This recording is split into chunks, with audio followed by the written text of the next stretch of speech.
everybody. Our next speaker is Michael Haley, Dr. Michael Haley, who's a chiropractor and a lot of other things as well. And he has an amazing aloe company. He's going to talk about all of that. And there's a lot of different aloe companies around the world, but you'll see the difference because I used to not just go to the store and just think anyone was good, but he'll tell you all that. And his website's on the sheet if you want the website. And here he is.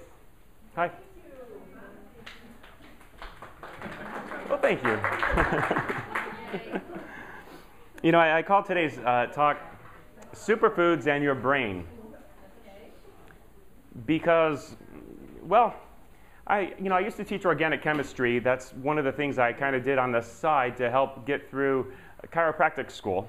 And I started understanding how, chemistry works and how things work in the body, obviously studying the body and the blood and learning about the body to be a chiropractor. And as a doctor of chiropractic, I was very unequipped to teach people about nutrition. Don't get me wrong, we learned a lot about nutrition in school, more so than most medical doctors, no doubt. But book smarts and, the truth are often two different things.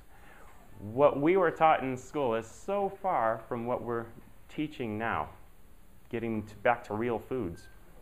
So we'll talk a little bit about that tonight. I'm also a certified GAPS practitioner. Does anyone know what a GAPS practitioner is? Yep. Okay, gut and psychology syndrome. So it's connecting the gut health with the way the brain works. Now, GAPS, G-A-P-S, can stand for gut and psychology syndrome, but it can also stand for gut and physiology syndrome because sometimes the mind still works fine and isn't so affected by the unhealthy gut, but the body can be very unhealthy. So GAPS works in both of those.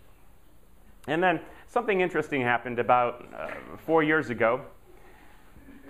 I had this a patient, a dear friend of mine, Rodney Stockton, and he used to stop by the office all the time and get an adjustment here and there. And he would always be bringing his bottles of aloe vera, and Mike, when are you going to come help me in the company? And I was so busy with chiropractic, I just didn't have time for it. But about 5 years ago, he had passed away. He was 96 years old, working the day he died, strong man, healthy. In fact, the interesting thing about him is, truth be told, about the only thing that he did healthy was have a glass of aloe vera every day. He was a burger and fries kind of guy for lunch. And somehow he still made it to 96 years old. Now I remember when he was on life support, and I went to see him in the hospital, just his body being kept alive. But the interesting thing about him was as he was laying there, I remember looking at his feet. And because normally the part that's furthest away from the heart gets the least blood flow, the least nutrition. And in a lot of people at 96 years old, it's all black and blue and kind of dead, like it just hasn't been getting the blood flow. But he still had this super white, healthy, plump skin. And I remember touching it thinking, that 96 years old is absolutely amazing.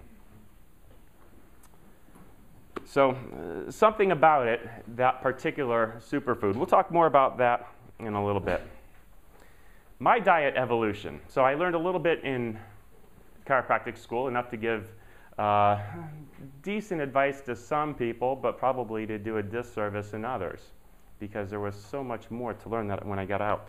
In fact, I remember being in school and meal replacements were big, powdered foods, things like MedRx and things of that nature, and people thought that was healthy. It wasn't. Back in the 90s, the high carbohydrate diets were a real big fad. And these are the kinds of things we learned about in school. We learned a little bit about vitamins, a little bit about superfoods. That was kind of like a word that was kind of introduced to us. Didn't really know what that was. Well, a certain turning point happened to me, and in fact, I knew you at about this time. I remember reading an article in one of the chiropractic journals, and it was about phytonutrition. And having this organic chemistry background, I was actually a little bit intimidated by the article. I could tell that the author knew more about phytonutrients than I did, and that bothered me. So I called him up.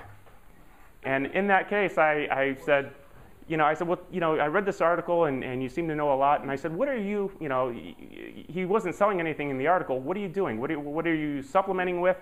And at the time he said, well, I actually formulated this product. I sold that company. I'm starting my own now and I'm using this. And he said, you can't buy any. I don't have any product. But if you want, I can send you some samples of what I'm working on.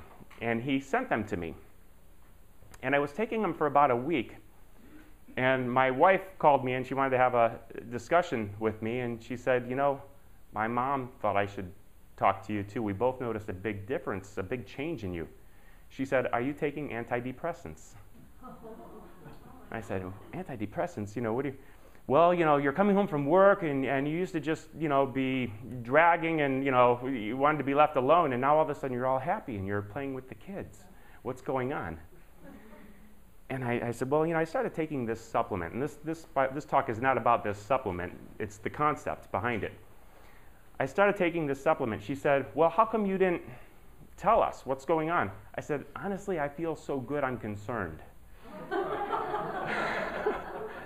And I had to actually, study each ingredient as I started learning about these different plant foods that were in this particular supplement and how they affect the body. It started making sense. That was a big turning point for me because at the time that particular supplement was just a dried up food source. But it was still a supplement.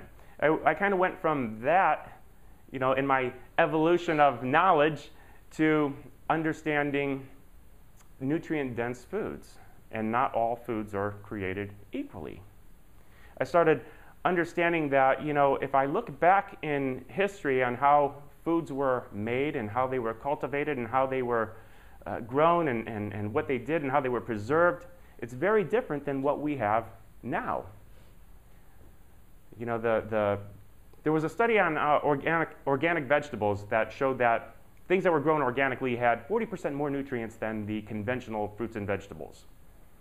I had to look at that and say, okay, but what about the vegetation that was grown 1,000 years ago? How many more nutrients were in that? And I started considering the science, the things that we know, like organic fruits and vegetables are definitely better, but let's look at tradition and history and try to understand what kind of foods we should really be consuming.